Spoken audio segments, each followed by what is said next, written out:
The reality of EV rentals is pretty bleak. A survey last year revealed that just 1% of rental customers would always pick an EV, with an incredible 81% saying they never would. Much of that is understandable, as EV rentals have been more expensive, and for those unfamiliar with EV charging, it will put them out of their comfort zone. Many will also have concerns about EV charging availability and reliability. Europcar is now set to remove one of the biggest barriers of EV rentals: the price. From next month, EV rentals will cost the same as their petrol counterparts. But a bold move like this also comes with risks. It was only last year that Hertz took a $195 million loss in a single quarter due to its spectacularly bad investment in Tesla. Can Europcar really succeed where Hertz failed? Hey, I'm Jonas and welcome to Dave Takes It On. Please subscribe to the channel and become a Titan today. Before looking at the impact of cheaper EV rentals, we first need to be honest here. EVs come with a learning curve. Some EV charging networks will have you pulling your hair out and pouring your hard-earned money down that EV charging drain, whilst others will astonish ICE drivers with their speed and simplicity. First, there's all the different EV charging connectors: CCS2, CHAdeMO, Type 2. We spoke to a driver recently during a trip to Evive, yes, that's apparently how you pronounce it, who was unable to get charged because she had a modern CCS2 vehicle when the only connector available was CHAdeMO. Now, there was another charger with a CCS2 connector, but it was already in use. Then there's the different speeds. Plug into a 7 kilowatt AC charger and it could take you a whopping 8 hours to charge your vehicle. But use a more powerful 400 kilowatt charger like those we recently saw at Fastned in Bradford, and you can add 100 miles of range in just 5 minutes. There's also range anxiety. This is a non-issue for frequent EV drivers as they are familiar with the range of their car and how to use chargers, but it can be a big deal for those new to EV driving. And really, the only way to address it is to drive EVs more frequently until managing your range is just the same as it would be in an ICE vehicle. This is where Europcar comes in.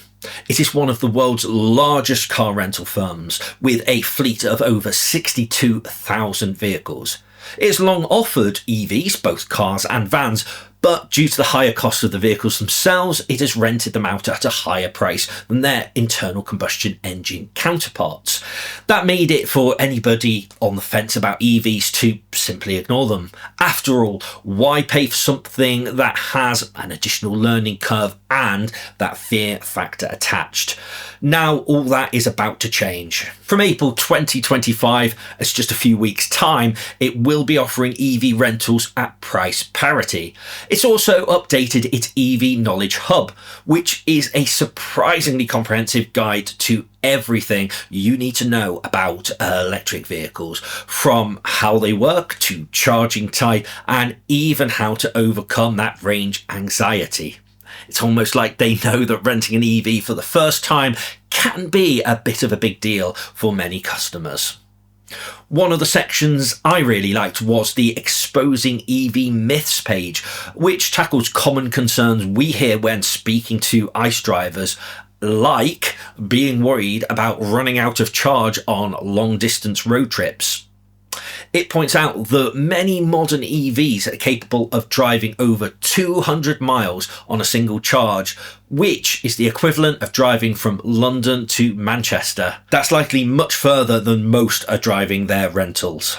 Now, you may be wondering, why would Europcar be making such a move? After all, while some EVs are getting closer to price parity, most are still above their ICE counterparts. And being a business, Europcar isn't going to be doing this out of the kindness of their hearts. It clearly sees a market here. Now, reading through the press release, there are a few clues as to what's going on. The first is the acknowledgement that purchasing and maintaining an EV fleet is a barrier for about 40% of fleets. Now, that doesn't mean all of those companies will jump at the chance for cheaper EV rentals, but cutting that barrier of entry is one way for Europcar to go after those customers. The next is perhaps even more important. It mentions that renting provides flexibility over purchasing or leasing while electric vehicle technology continues to evolve. As much as EVs are a compelling offer in the here and now, the reality is that they are just at the beginning of their improvement curve. The batteries going into EVs are evolving at an extremely rapid pace, with exciting technologies like silicon carbon offering higher energy density, as well as being less harmful environmentally. All of this means that companies looking to upgrade their fleets risk them quickly going out of date and losing their value. Europcar clearly sees an opportunity to be an interim measure, whereby it offers EV rentals and takes away much of that risk. It also benefits from acquiring customers that wouldn't normally be looking to rent vehicles, offering a net benefit. Yet Europcar is not the first car rental company to bet big on EVs. Hertz famously committed to buying 100,000 Teslas back in 2022. But things were substantially different back then. The EV market was much less established and there were industry-wide shortages, meaning that demand kept prices artificially high. That meant that as more competitors moved into the market, vehicle depreciation skyrocketed. Not only that, but around half of Hertz's EV fleet was allocated to Uber drivers who have a reputation of driving their vehicles into the ground. This high rate of utilisation can certainly lead to a lot of damage, and that was certainly more than Hertz anticipated. Whilst it did try to relocate those vehicles to its leisure segment, that didn't work out for the company. The decision to bet big on Tesla backfired spectacularly and contributed to losses of $392 million last year. Hertz accelerated plans to sell off Tesla vehicles, and it only ended up buying around 35,000 of the 100,000 it had intended to buy. So what's different this time? Well, Europcar isn't committing itself to luxury vehicles like Tesla's. It has a much broader range of vehicles with a big focus on electric vans. The industry has also seen a lot of depreciation, which has helped drive down prices for new vehicles. This is all factored into business planning. And Europcar is also clearly positioning itself towards business fleets, meaning it will avoid the high utilisation rates that Hertz saw with its Uber vehicles. Put simply, the industry has moved on and EVs are now a more established part of the market. Europcar is also, as the name implies, a European company. That means it operates in an area that is far removed from the culture wars of the US, where owning an EV is seen as much more of a political statement. Of the top 7 countries in the world for EV adoption, 6 of those are in Europe, the other being China.